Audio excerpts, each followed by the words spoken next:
On the day of this recording, tomorrow is Halloween, and what a spooktacular time to talk about the afterlife. Of course, for those who believe in it, the afterlife poses many questions, like where do you go when you die? And what determines where you go when you die? So today we're going to be exploring the afterlife.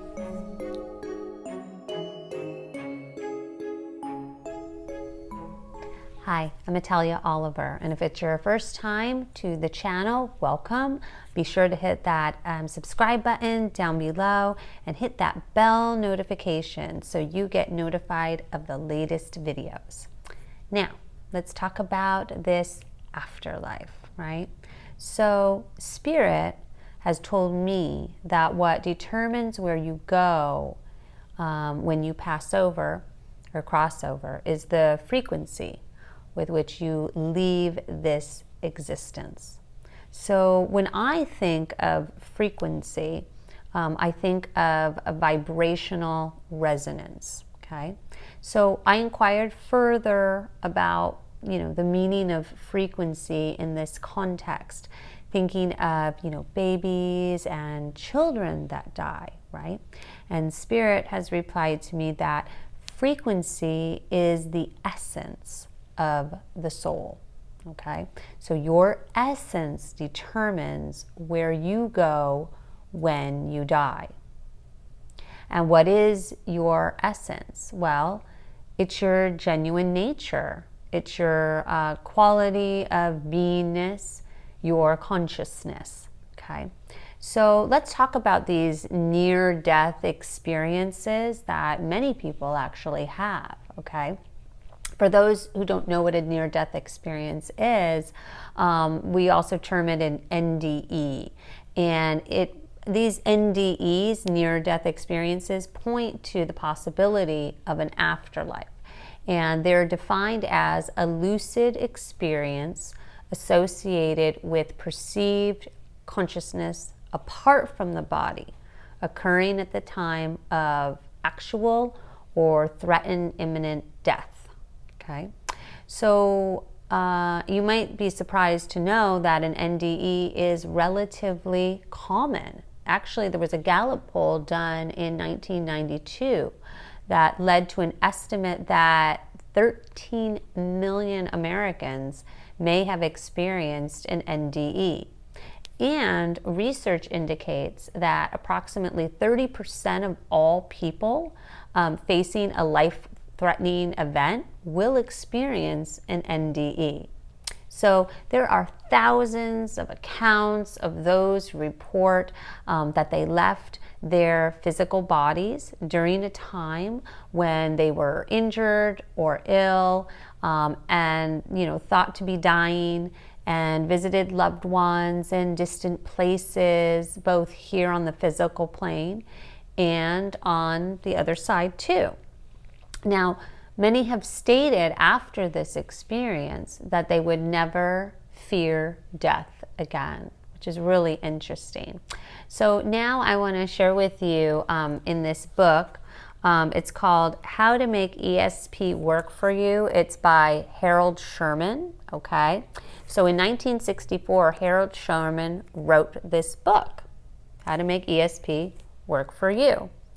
In it, he includes this fascinating and unusual deathbed letter written by this 45-year-old guy named Gratz Bailey from Oklahoma. And Mr. Bailey had been seriously ill with pneumonia. He wasn't religious. He never had any unusual experiences before his sickness. So the letter was addressed to his mother, who lived in Kentucky, whom he knew he would never see alive again.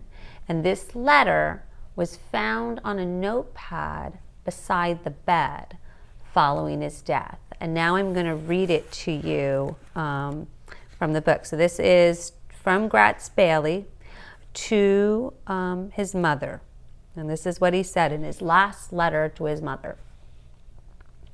Dear Mother, I returned from the afterlife last night and came home only to stay a few days.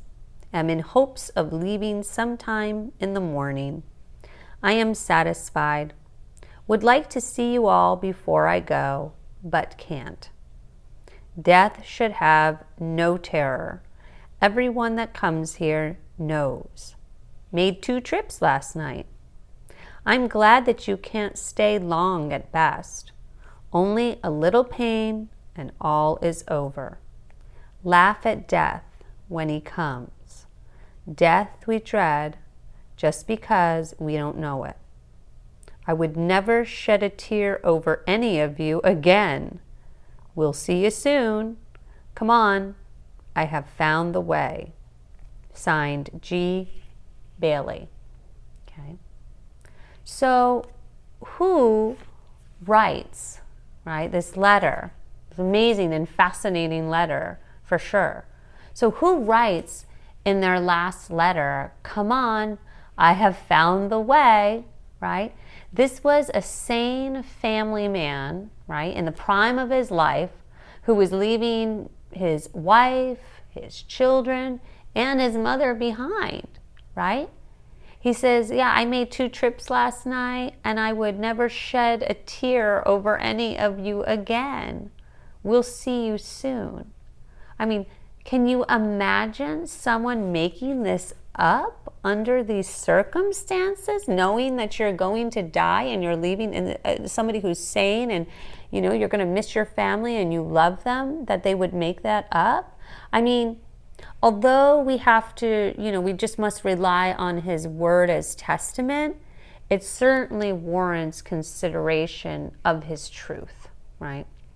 I mean, either way, with so many people who've had near-death experiences sharing similar accounts, it just becomes increasingly difficult to believe that some form of an afterlife doesn't exist. If anything, I think Mr. Bailey's letter really opens a door to further explore our beliefs about the nature of our 3-dimensional reality and beyond. Because it's such a fascinating letter and just really opens the door to that idea of, wow, what if there is something more? But I believe there is. If you have any comments down below about this or any thoughts after hearing this letter, let me know. Because it really is just a fascinating letter. And also, this is a really good read, too. So if you're interested in this kind of stuff, you might want to pick this one up, too, as well. It's an oldie but goodie. And if you liked this video, please hit that thumbs up button, subscribe, and share. And I hope you have a beautiful fall season and a fabulous, spectacular Halloween.